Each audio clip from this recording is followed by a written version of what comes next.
Good morning, Storytime friends. Today's story is The Wreck of the Zephyr by Story and Pictures by Chris Van Allsburg.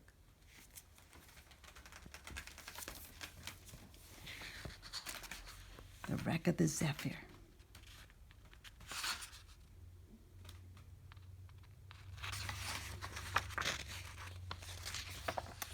Once, while traveling along the seashore, I stopped at a small fishing village.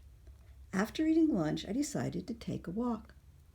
I followed a path out of the village, uphill to some cliffs high above the sea. At the edge of these cliffs was a most unusual sight, the wreck of a small sailboat. An old man was sitting among the broken timbers, smoking a pipe. He seemed to be reading my mind when he said, "Odd, isn't it?" "Yes," I answered. "How did it get here?" "Waves carried it up during a storm." "Really?" I said. "It doesn't seem the waves could ever get that high." The old man smiled. "Well, there is another story." He invited me to have a seat and listen to his strange tale. "In our village years ago," he said, "there was a boy who could sail a boat better than any man in the harbor. He could find a breeze over the flattest sea. When dark clouds kept other boats at anchor, the boy would sail out, ready to prove to the villagers, to the sea itself, how great a sailor he was." One morning, under an ominous sky, he prepared to take his boat, the Zephyr, out to sea. A fisherman warned the boy to stay in port. Already a strong wind was blowing. "I'm not afraid," the boy said, "because I'm the greatest sailor there is." The fisherman pointed to a seagull gliding overhead. "There's the only sailor who could go out on a day like this." The boy just laughed as he hoisted his sails into a blustery wind.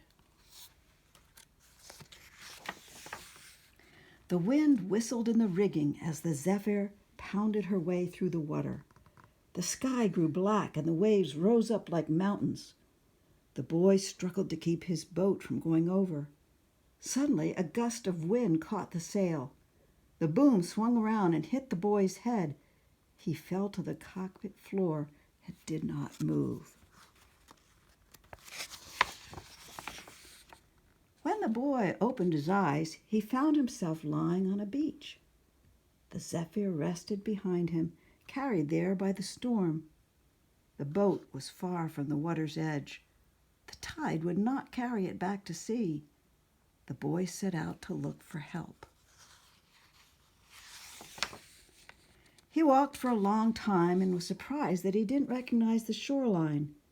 He climbed a hill, expecting to see something familiar, but what he saw instead was a strange and unbelievable sight. Before him were two boats sailing high above the water.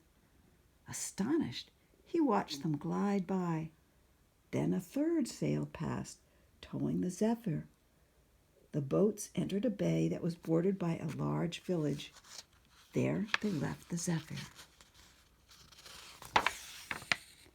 The boy made his way down to the harbor, to the dock where his boat was tied. He met a sailor who smiled when he saw the boy. Pointing to the Zephyr, he asked, "Yours?" The boy nodded. The sailor said they almost never saw strangers on their island. It was surrounded by a treacherous reef. The Zephyr must have been carried over the reef by the storm. He told the boy that later they would take him and the Zephyr back over the reef. But the boy said he would not leave until he learned to sail above the waves. The sailor told him it took years to learn to sail like that. "Besides," he said, "the Zephyr does not have the right sails." The boy insisted. He pleaded with the sailor. Finally, the sailor said he would try to teach him if the boy promised to leave the next morning. The boy agreed. The sailor went to a shed and got a new set of sails. All afternoon they sailed back and forth across the bay. Sometimes the sailor took the tiller, and the boat would magically begin to lift out of the water. But when the boy tried, he could not catch the wind that made the boats fly. When the sun went down, they went back to the harbor. They dropped anchor, and a fisherman rowed them to shore. In the morning, the sailor said, "We'll put your own sails back on the Zephyr and send you home." He took the boy to his house, and the sailor's wife fed them oyster stew. After dinner, the sailor played the concertina. He sang a song about a man named Samuel Blue, who long ago tried to sail his boat over land and crashed. "For the wind o'erlands ne'er steady nor true, and all men that sail there'll meet Samuel Blue." When he was done with his song, the sailor sent the boy to bed. But the boy could not sleep. He knew he could fly his boat if he had another chance. He waited until the sailor and his wife were asleep. Then he quietly dressed and went to the harbor. As he rowed out to the Zephyr, the boy felt the light evening wind grow stronger and colder. Under a full moon, he sailed the Zephyr into the bay. He tried to remember everything the sailor had told him. He tried to feel the wind pulling his boat forward, lifting it up. Then suddenly, the boy felt the Zephyr begin to shake. The sound of the water rushing past the hull grew louder. The air filled with spray as the boat sliced through the waves. The bow suddenly began to lift. Higher and higher, the Zephyr rose out of the water, then finally broke free. The sound of rushing water stopped. There was only the sound of wind in the sails. The Zephyr was flying. Using the stars to guide him, the boy set a course for home. The wind blew very hard, churning the sea below. But that did not matter to the Zephyr as she glided through the night sky. When clouds blocked the boy's view of the stars, he trimmed the sails and climbed higher. Surely the men of the island never dared fly so high. Now the boy was certain he was truly the greatest sailor of all.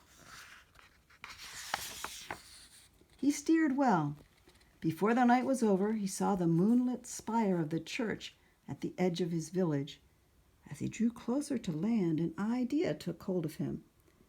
He would sail over the village and ring the Zephyr's bell. Then everyone would see him and know that he was the greatest sailor. He flew over the tree-topped cliffs of the shore, but as he reached the church, the Zephyr began to fall. The wind had shifted. The boy pulled as hard as he could on the tiller, but it did no good. The wind shifted again.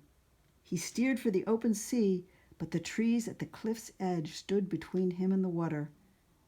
At first, there was just the rustle of leaves brushing the hull. Then the air was filled with the sound of breaking branches and ripping sails. The boat fell to the ground, and here she sits today.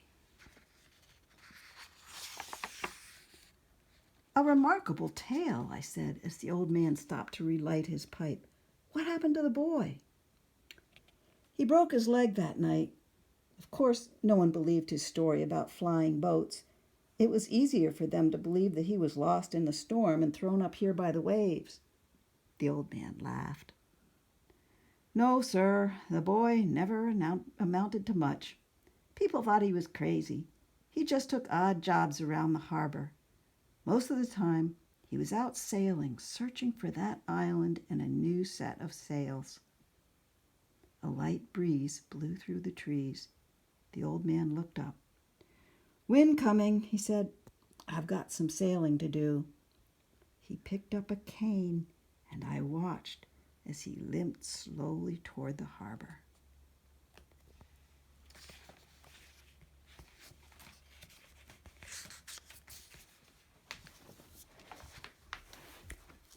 Bye, Storytime friends. See you next week.